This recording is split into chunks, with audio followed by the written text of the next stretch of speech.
اهلا بيكم في قناة حلو وحادم مع مريم. وحشتوني كتير جدا جدا. ان شاء الله النهاردة هنعمل معاكم كيكة من الكيكات الجميلة جدا وسهلة وبسيطة وكلها مكونات اقتصادية. لو عندك بيضتين وكوباية دي هتعمليها بكل سهولة. هوريكم الطبقات دلوقتي وشوفوا جمالها وحلاوتها. شايفين الطبقات؟ يلا قومي شجعوا واعمليها بسرعة، وما تنسينيش في اللايك والشير وسبسكرايب علشان يوصلك مني كل جديد. خطيرة جدا. يلا نشوف الوصفة بتاعتنا. معايا هنا نص كوباية من الكاكاو الخام، ومعايا كوباية من السكر، ومعايا كوباية من الزيت، ومعايا كوباية من اللبن، وكمان معايا هنا كوباية من الدقيق، ومعايا هنا معلقة من كيك شيف طبعا المتوفر عندك. لو عندك بيكنج باودر عادي حطي.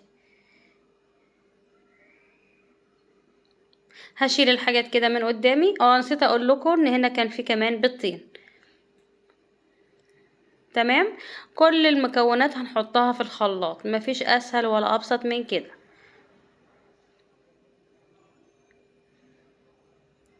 وكمان هنضيف نص كوباية من الكاكاو.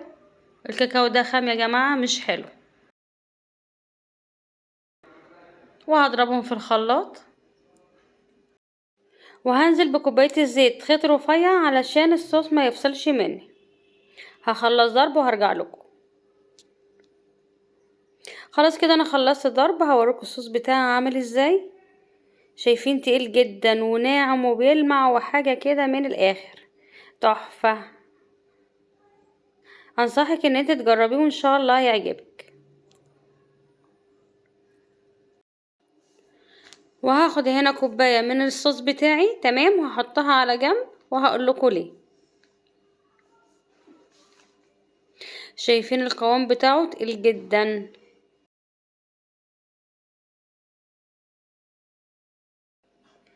خلاص كده انا خدت كوباية من الصوص بتاعي وهحطها على جنب. وباقي المكونات هضيف عليها البيض.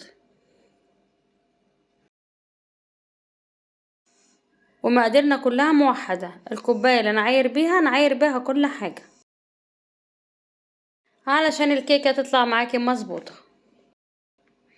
وهخلط المكونات بتاعتي كلها كده مع بعض.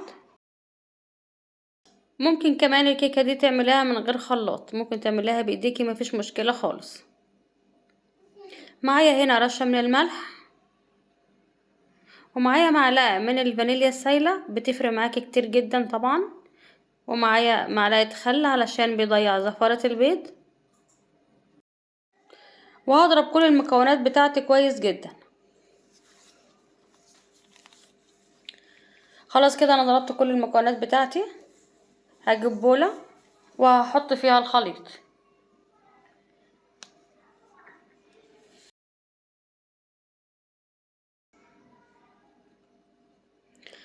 وده الخليط بتاعي، انا عايزاه قوامه مسيل بالشكل ده. تمام. معايا هنا كوباية من الدقيق. الدقيق لازم يكون منخول معاكي اكتر من مرة علشان يديكي خفة للكيك. وعليهم معلقة كبيرة من البيكنج باودر او كيك شيف.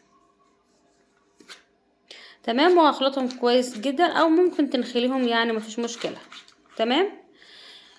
هنا مش هضيف الدقيق مرة واحدة، انا هضيفه على 3 مرات. كل ما يختفي هحط مرة كمان لحد ما اخلص الكمية بتاعتي. هخلطهم وهرجع لكم. خلاص كده ده الخليط الكيك بتاعي. شايفين قوامه انسيابي جدا، انا مش عايزاه تخين. وبعدين اكون مجهزة قالب بايركس او صينية. انا هنا نصيحتي ليكي ان انت تحطي في صينية اقل من دي شوية، لان الكيكة كانت طالعة معايا خفيفة. هنا انا حطيت ورق الزبدة علشان هقلبها، لكن انت لو مش هتقلبيها فما فيش مشكلة خالص. كده الصينية بتاعتي جاهزة معايا. هدخلها الفرن على درجة حرارة 180. هتاخد معايا بالظبط ربع ساعة او تلت ساعة، وبعد كده تطلعيها علشان ما تنشفش منك. خلاص الكيكة بتاعتي طلعت من الفرن. هسيبها بس تهدى شوية، وبعدين هقلب الكيك بتاعي. شايفين سمكها رفيع جدا، انا مش عايزة الكيكة كده، انا عايزاها اتخن من كده شوية. تمام. فاحسن حاجة ان انت تحطها في صينية اقل من دي.